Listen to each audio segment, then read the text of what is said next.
Tomorrow, our special coverage continues live from London as the world honours Queen Elizabeth II. She's just such a lovely lady. The focus now on the English capital as the monarch is brought back to Buckingham Palace today from 5 a.m.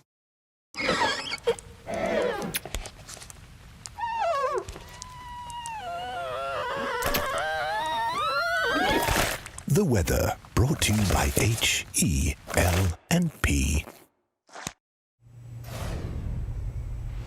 More than $40 billion in shareholder payouts are on the way. Business reporter Kohler explains when investors will see their dividends. The annual cash splash is underway on the Australian share market because now that the big companies have all reported their profits, it's time for dividends. About $42 billion will be handed back to shareholders. That is more than this time last year. And this is when they can expect the bulk. About $2 billion this week in total dividends. Then next week will be the big one, over $17 billion returned. Then it'll trail back down for the rest of the month. Those dividends will show up automatically in trading accounts. As for today, the Australian benchmark was up 45 points. That's the fourth positive day in a row. Banks, big retailers and Telstra were all higher. And the Aussie dollar, which will soon have a different face on it, was a little bit weaker today, but it has recovered from the 2-month lows it touched last week. Thank you, Chris. Let's check the weather now. Here's Jessica. Oh, thanks, Brenton. And it is just really a stunning night here at Semaphore, but by this time tomorrow it's more likely to be a soaking night across Adelaide because we do have some pretty big rains and a change coming in. But for today, there was none of that, none of those rain clouds.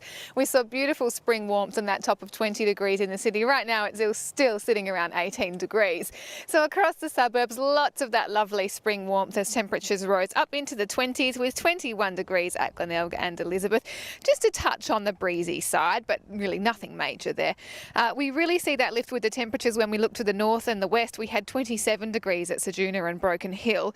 There were some cold starts under those clear skies, especially in the south. We dipped to 0 at Mount Gambier, but things warmed up pretty nicely for most places this afternoon. Here comes the big change on the map. You can see the front swimming in there with a low wrapping in around behind it. That's what's bringing the rain and storms over the next few days. It has already delivered pretty hefty rain totals to Western Australia. We're next in line, and then after us, Melbourne will also see showers, probably from about later tomorrow night, after a top of 19 degrees there tomorrow. Back home, so across our towns in the west, out like Ceduna, they'll be the first areas to see this change coming in. The further east, places like Port Pirie and Port Augusta, they'll see showers or storms anytime from about late morning.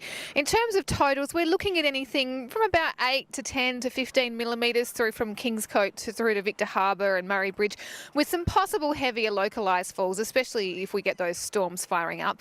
19 degrees for Kingscote. We're also really going to feel this change on our waters. Big winds, in fact, gale force wind warnings for some southern regional coastlines and strong wind warnings for Adelaide with northeasterlies to around 30 knots in the morning. So tomorrow's, the morning might be okay, a dry start to the day. The showers could turn up any time from about late morning along with those possible storms. Temperature-wise, still pretty warm with 20 degrees, but then once that change arrives, the temperatures will come down, and that's the story from there on. So we're down to 17 degrees on Thursday and then back down to the mid-teens with that rain hanging around through to the weekend. Thanks so much, Jessica, and thank you for your company. That's 9 News for this Tuesday. More from the team a little later, but we'll leave you now with the current affair. Enjoy your evening here on 9. Good night.